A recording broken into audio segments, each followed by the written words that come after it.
Welcome back to Celebrity Radio. It's Alex Belfield talking to some of the world's biggest stars and some of my favourite people. And we've got two whopping great big ones for you today. Claire Sweeney, how are you? Hello. Tony Maudsley, nice to see you. When you say great big ones. This is what I'm leading to. Here we are at Hairspray in Sheffield, and I've been begging to talk to you for nearly a year, and I've been begging to see the show for a year, and I finally got to see it here in Sheffield, and it's terrific. There aren't many shows that go on tour that compare to the West End, but this actually does, doesn't it? Well, do you know what? We've been very lucky that we got Drew McConey on board, who's the hottest new choreographer around. And he's done something special to the show that I personally think wasn't there before. And he's just taken it to another level, hasn't he? He really has. His choreography is brilliant. And also is casting for the dancers as well, the ensemble. And, you know, he's just picked the creme de la creme, really. Brilliant. What's it like being you coming into this show and doing it 8 times a week? Because you've got to give it everything. There's no phoning it in. It's a high-energy show, isn't it? Yeah, no, the audience won't let you phone it in. I mean, Hairspray's got its own followers, so we kind of take the lead from them, really. I mean, you go out and you feel that audience straight away, and we know if they're enjoying themselves, and as soon as we hear that coming back at us, the show just goes up a notch. And like you say, I mean, the music's so up there, you just can't help but enjoy yourselves. And you can see when you've seen it the other night how much we are enjoying ourselves. By the end of the show, we're bouncing up and down with them. It's fantastic. You're following in big braziers, because I mean Michael Ball did this and Brian Connolly, two phenomenal West End performers. Was there a moment when you thought, should I do this or shouldn't I? No, absolutely. When this was first offered to me, I said no, absolutely not, mainly because I'd not done a musical for 18 years. I was quite comfortable in my comfort zone doing lots of television and nice films and stuff, and I thought, I feel too old to go back on tour, and I'm living the easy life. But it was my agent, really. She said to me, you spent 3 years at drama school trying to hone these amazing skills, and if you don't do something soon, you're going to lose them. And I thought, do you know what, she's right. I've not done anything for 12 years. I haven't done a musical for 18 years. So I said, okay. I'll go away and I'll have a listen to Hairspray. I put the CD on, and it took me about 5 minutes to say, yeah, I want to go for that. I thought I'm going to have a good time doing that. And I went for the interview and I got the job the next day. So here we are. And it's interesting. I saw it originally on Broadway nearly 15 years ago with Harvey, and you've got that sort of affectation that he had, which is, we are clearly watching a guy being a woman, but by the end of the show, we believe you're real, which is the key to Hairspray, isn't it? Yeah, well, I mean, for me, that was the big challenge. I mean, I'm 20 stone. Shut up, Claire. And 6'4", a bit more maybe, a bit more. All them takeaways on tour. And I thought, I can't disguise the fact that I'm a 20 plus stone, 6'4" man. And I thought, if I tried to do that, I think John Travolta tried to do that in the film, and he put that high-pitched, affected woman's voice. For me, that didn't work. So I thought, I'm going to go completely the other way, and hopefully use all my other skills to try and get the audience on side. So it was a challenge for me to get them over the fact that they were watching a 6'4", 20 stone man, and just sort of join her gradually on that journey, which hopefully we've cracked, because I mean, they're so on side with her by the end of the show. And I thought your Timeless to Me was one of the best I've ever seen. The chemistry between you and Peter was really lovely. Yeah, no, thank you so much. Me and Peter have a very similar off-stage relationship that we have on stage, and it kind of filters through. We're extremely fond of each other. What that means is you boss him about. I boss him about. And he lets you boss him about. He lets me, yeah. He's quite henpecked, both on and off stage. He's great in the role. And then we turn to you and look at what you do with Van Tussle, which is so remarkable, because we hear the name Claire Sweeney and we know that you're an actress, you're a TV star, you've done movies, we know you've done musicals, but hearing you in this, it really gives you a chance to sing and shine. These songs are great for you. It does. I mean, to be honest, I don't really see this show as a great show for singing for me. I see it more as just a great acting role. Because I've done shows where I did Tell Me on a Sunday where it's 28 songs on your own, and that is, that's a nice thing. But this to me is just kind of, she's such a great character, and I'm enjoying playing the character, really. She really has got some balls, this woman, more than you in a way. Absolutely, yeah. I mean, you've seen the point that she gets to at the end. I mean, and it still changes from night. People don't know what she's going to do from night to night, and which is hugely enjoyable for all of us as well. And may I say, you came amongst Monsters on Monday night, and you smelt delicious. Oh, thank you. Well, do you know what? I noticed. You know what I do before? Because during I know where I've been, I make sure I cover myself in Joe Malone and get mouthwash on, because I know that I could be straddling someone in the audience. So, And you do waft as you come past, so it works, that, Claire. that's really funny. Let's talk about both of you individually. When we look at you, Tony, I think most people most recently will know you for Benidorm. I'm going to get onto that, but what's extraordinary about your CV is you have done more stuff than most people can do in a lifetime. It's incredible. I was really lucky right at the start of my career. The first job I did as a drama school was a musical theatre job, actually. I did Pickwick with Harry Seacombe. And I'm not a singer. I would never claim to be a singer, so I thought I can't go down that route. So I got chosen to do a film called A Life for a Life, the Stefan Kishko story, which people from the north will be more familiar with. It was set in Rochdale, about an injustice of a guy who was sent to prison for 16 years. And from that, it gave my career the biggest kick up the bum.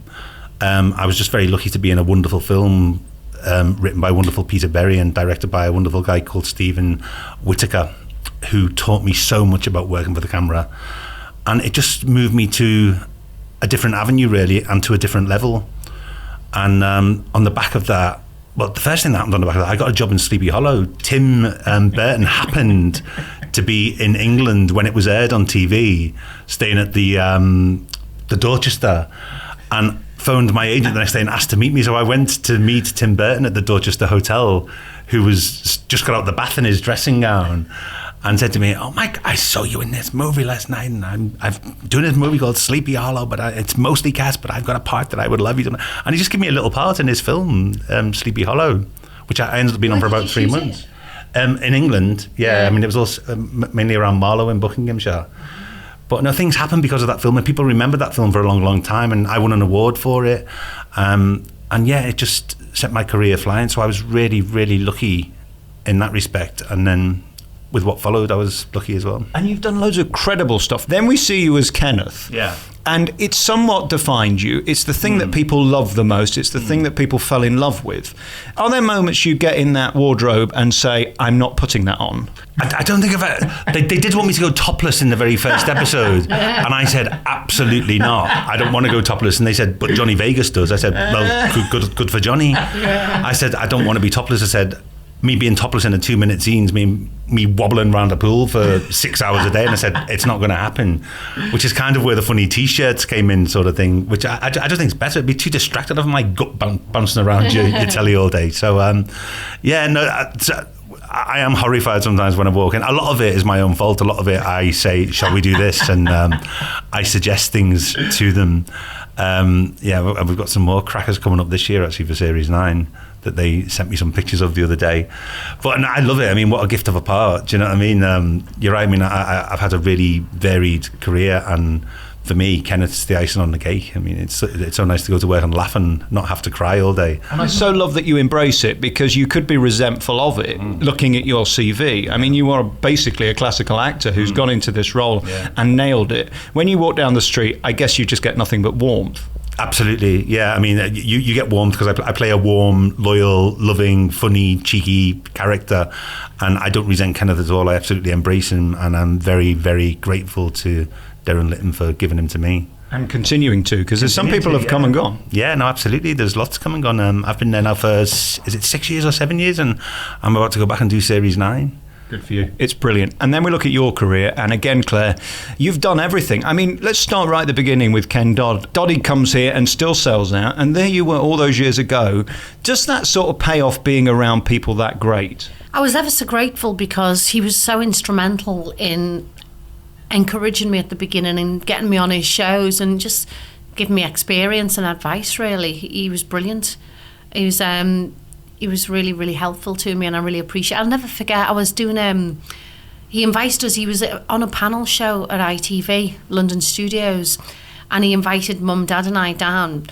And remember the Tom O'Connor show, That's Entertainment? He was on that.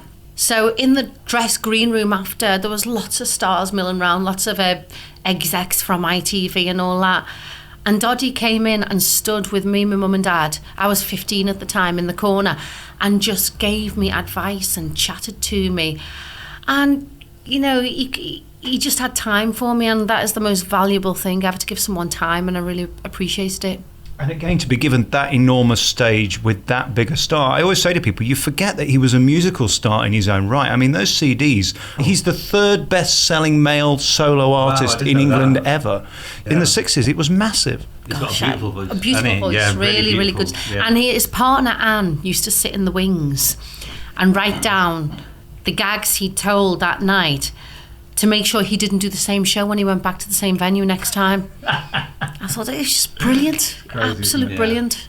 And then from there, you went on to forge this incredible career. I suppose for you, Brookside was the moment where you realised you'd made it, because it doesn't get much bigger than that. Or were there things before where you pinch yourself? Do you know, everything's relative, isn't it? I mean, Tony and I, we were in my flat yesterday. We started doing this thing of watching theme tunes, shows that we watched when we were kids. Oh, remember this one? And we were playing the music. And my one was Love Boat. And I always wanted to, I mean, I was obsessed with Love Boat when I was a kid. And I always had this vision of me going up the gangway, waving, carrying a vanity case, right? And when I auditioned for the cruise ships and I got on the cruise ships, and it was like a floating rep company. We used to do all different shows, learn shows, put them on, be doing plays. And I felt I'd arrived then, because I was travelling the world, I was doing all these shows, I was waking up in a different country. And everything is relative, isn't it? Because I loved Brookside. It was great to be home. It was great to be on TV. But if you're talking about actual pleasure in your work, I got more pleasure singing and dancing on the cruise ships. And I guess that's a family where you can have fun whether you're on or off. Yeah. So, you know, I've kind of enjoyed every moment. Do both of you pinch yourself? I mean, it's tough to forge a career in this business. Getting there's one thing, staying there's quite another. And there are so many people who get to sort of dip their toe and then are out the business within minutes, and you're still here. It is a luxury, isn't it? It's an absolute luxury, and I'm grateful for every minute that I'm here. And yeah, and I actually can't believe I'm still here after all these years. Yeah, no. Do you know how funny you are? Is that what you try to be? I wonder whether you see yourself, because it's hard to get perspective on yourself. Do you realise when we see Kenneth, for example, how hysterical that is? And I think it will become iconic, that role. Well, I mean, Kenneth would be nothing without the words I say. Do you know what I mean? I'm not a natural comedian, so... An artist can't paint without a brush, but it's also vice versa. He is a miserable bugger, trust me. I'm aware from what people say to me on the street and the love for Kenneth. We're going to get that now all the time. Do you realise how funny I am? Tell that to the director the next time he heckles you over your time. Yeah, exactly. And where Edna's concerned, of course I can hear the laughter coming back at me and the warmth. So, yeah, hopefully I'm getting it right. You are naturally funny. You are. You make me laugh. We do laugh together, don't we? Yeah. Yeah. What's it like on the road? Because let's face it, you've been doing it a long time, and it is the same show. You might be able to do the odd bit differently here and there, but ultimately you've got to get out the theatre within 2.5 hours. Is it a struggle to get through the discipline of that, or are you just making it fun to enjoy it and be present?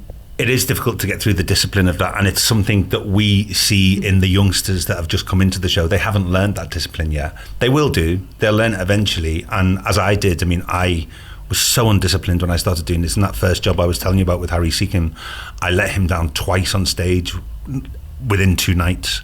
At the same point, I didn't come on stage because I was messing around with a dancer in the wings. Just giggling and being silly and not concentrating, and completely let Sir Harry Seacombe down. I was the punchline to his joke and I didn't come on for it. And he was stood there looking into the wings with his arm out to me, beckoning me to come on. I apologised to him the second night in exactly the same place. I did exactly the same thing. I can't believe that. And he then had to sing If I Ruled the World to me while the colour had drained from my face. And he suggested to me afterwards that I might be feeling a bit sick, and I immediately latched on to that. But I'm not feeling very well, Sir Harry. And bless him, such a lovely man. He sent some pills up to my room, to my dressing room. But it was, you know, it was the biggest lesson I ever learned. And if people aren't disciplined in this job, it doesn't work. I was going to say, you wouldn't do that twice, but you did. I did. It made me feel better with that story, because I missed one of my entrances. I was sat on the toilet with my Spanx around my ankles, and I've got an image. And I had no speaker of the show going, and next thing I'm hearing down through town is Miss Sweeney to the stage, and I'd missed one of my entrances and I couldn't get my Spanx up on time. And it actually traumatised me because I have never missed an entrance in my life. But Tony made me feel so much better with his Harry Seacombe story. Yeah, twice in 2 nights. Yeah. Unforgivable. You think you're the only person who's ever done it. Yeah. And it's something that youngsters do. It's part of the learning process, right. But you have to learn quickly on this job. You have to, because if you're not disciplined, the whole thing that creates the magic will fall apart and the audience will start to see the holes. And I guess with something so wordy as this show, you can't mess around because you start mucking with the timing and the whole thing would just be a mess. Panto, I suppose, is similar, isn't it? Yeah, no, it's tricky. And I mean, we've got these youngsters on stage who are so fabulous at what they do. And sometimes they can be a little bit noisy and they're not in the scene, and we keep ploughing at it and we say, come on guys, pull it together. And because the show will fall apart without their input, do you know what I mean? And they just haven't realised the value of what they give at the moment. Or indeed the grandeur of being in a theatre like this. Does it ever become normal when you walk out and see that? I mean, this is a good example. The Theatre Royal Nottingham's another one. These are beautiful palaces of show business, aren't they? They are. And sometimes, Tony and I, if we're totally honest, sometimes we go, oh my gosh, it's Groundhog Day, here we go again. We love the bits of sitting in the dressing room having a gossip, having a cup of tea. We love all the ritual around it. And sometimes you do get tired doing the same lines every single night, but then the audience is like rocket fuel. When you see the audience loving it and clapping and cheering, we come off buzzing. It's great, isn't it? Yeah, and then you realise how lucky you are to it's true. Doing what you do. And how many people would want your role as well? I mean, they're two dream roles in musical theatre. Yeah. How are you? You must be exhausted for a start. I mean, you've got this new baby. How's that going? Because, I mean, you never stop, do you? Even when the baby was born, you were still carting the baby around and being a mum at the same time as being a star. It's tough. And I was doing panto when he was 9 weeks old. So he was getting breastfed by a genie. Poor Jackson, he's only ever seen sequins, crowns and glitter, He may become Kenneth. And he's seen lots of men dressed up as women as well. He sees me come into my dressing room and I wave to him as Tony and he's all happy to see me. Then I walk out of the dressing room dressed as big scary Edna and he doesn't quite know what to make of it yet, does he? And it makes me laugh because Tony is kind of not child friendly and he's really not into kids, but you've really started melting with Jackson. I'll turn my back and I'll turn around and he'll be playing a game with Jackson on the iPad or making a hat for him or something. Yesterday we were singing to him. We were talking about the kids' TV themes. We put Skippy on and his ears pricked up, didn't they? Skippy, didn't he? Yeah, he loved it. Yeah. Wasn't that the Addams Family you just did? No, that's There you go. Skippy's slightly different. Do you know where we're from? We're both from Liverpool, both in the same industry, both a similar age, and we've never met. And I get all these wasted years when we could have been mates. I know, we grew up 5 miles apart. I know, I can't believe it. Thank God you don't hate each other, because this could be the worst gig in history. Well, I was actually avoiding her for 20 years. But we did share a dressing room in Ipswich and it went a bit tits up, didn't it? Yeah, we nearly killed each other in Ipswich. We had to share a dressing room just because there was a lack of space. We said, we share a dressing room, this will be fun. It was a nightmare. There was three of us in there. Well, what it is, at 19 minutes past 8, every single night I FaceTime my baby. But obviously the baby doesn't talk, so there's lots of nya. Jackson, hiya Jackson, nya. And this can go on for 10, 15 minutes, right? It's like slow torture. It really is. It's worse than me talking to you, isn't it? And I'm like, bye-bye Jackson, and his nanny. We can string words together. I mean, I thought Jackson was a really lovely name till after a week in Ipswich and Jackson. And then he killed her. And then so I booted her out the dressing room. She started sitting on the stairwell going, Jackson. The dancers upstairs started complaining. If only people knew. I think they should put a show on behind the scenes, because I think that's as entertaining and as interesting. Oh yeah, no, far more so sometimes, isn't it? I mean, the stuff that goes on, we can repeat a lot of it. Do you do this because you can't walk away from it, or do you do it because you want to do it to keep you going because you love it so much? Because some would say, just go and be a mum and then come back. And that's always the toll. I watch Loose Women. I'm constantly confused what women should be. Should they be working and leave the baby, or should they be at home with it? It seems like it's a tough time to be a mum. Who's going to pay my mortgages? It's a job. I don't do this. I did not go back to panto 9 weeks after the baby was born just to get a bit of accolade dressed as a genie. I don't need that. I had all the accolade I wanted with my baby and my family. I'm a single mum and I've got to pay the bills. And it's the only thing I know how to do. I love it. and lots of perks come with it. But it's the only way I know how to earn a living, and I've got a child to keep and property to keep, and I've got to pay my bills. And you do it so well, and that's why you're both still here. Can we just, before we go, do one thing about the legends you've worked with? Because you've both worked with so many incredible people. For you, who was number one? What was the moment when you went, wow, that's a star?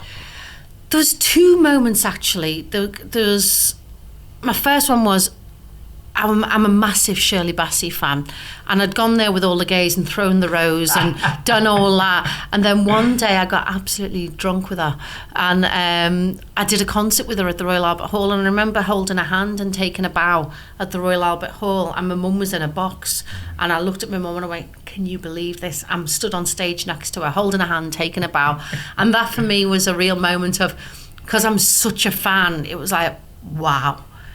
The other one was doing Guys and Dolls with Patrick Swayze. And I knew he was a star, and he was big in the 80s, and box office was good in the West End. And then when we opened, the road had police on and barricades, and it was like absolutely full. We were in Soho, and the whole road was full of people all screaming and shouting. There was police holding people back, and Patrick was my mate by then. We'd been in 4 weeks rehearsals together, and I was like, oh my God, I forgot Patrick. I didn't realise he was like a mega star and a legend. So yeah. And as for seeing your face on a poster, does it ever become normal when you walk past a theatre like this?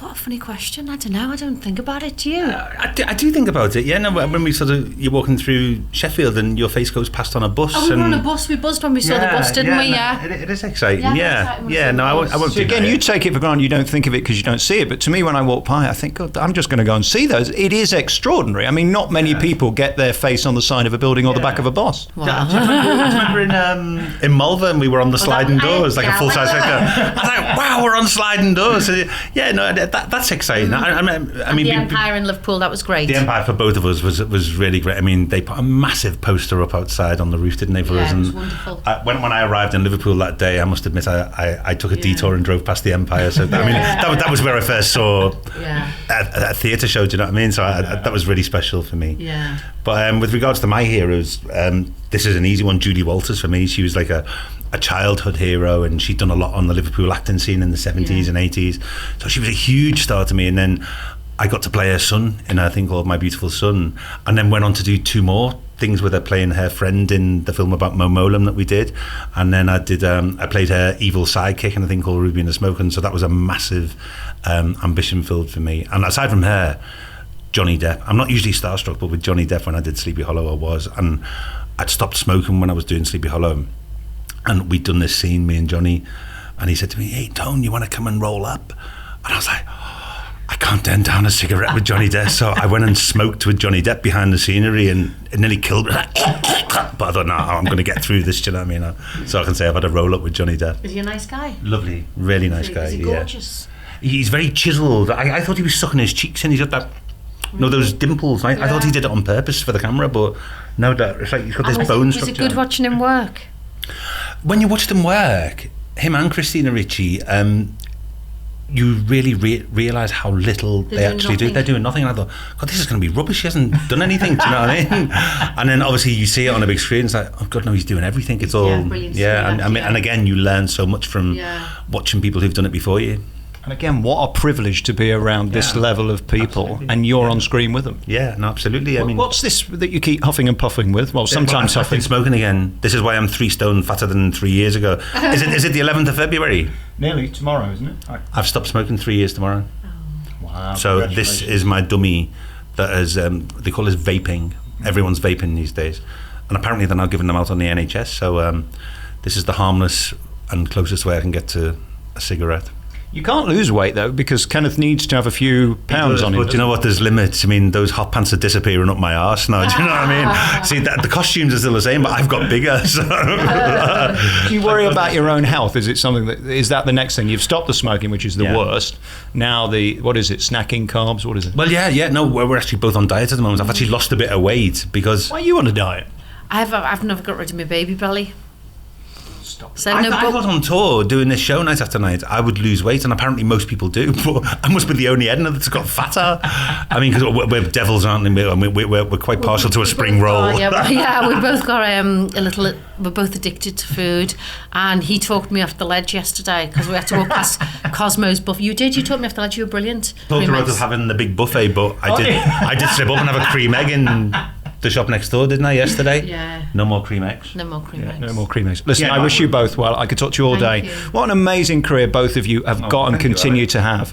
Good luck with the rest of the run. Hairspray's on here in Sheffield at the Lyceum and then continues around the country. You're back in Benidorm in a month? In a month, yeah. Before that, we're going to Cambridge, Edinburgh, Inverness, Bristol, and then I go. Thank you so much for talking to me. I'm such a big fan because you two are the epitome of pros. And if people want to see how to do it and have a long career, do it properly, because both of you have, haven't you, really? You've worked hard at it. There's none of this going in for the quick fame and getting out quickly. Yeah, no, absolutely. I mean, I mean, one day I was appearing in Sleepy Hollow with Johnny Depp. The next thing I was in Where the Heart Is up in Yorkshire. Do you know what I mean? So that's nothing more humbling than show business, is it? Claire Sweeney, thank you so much. Thank and Tony, you. great to talk to you. Cheers. Thank you.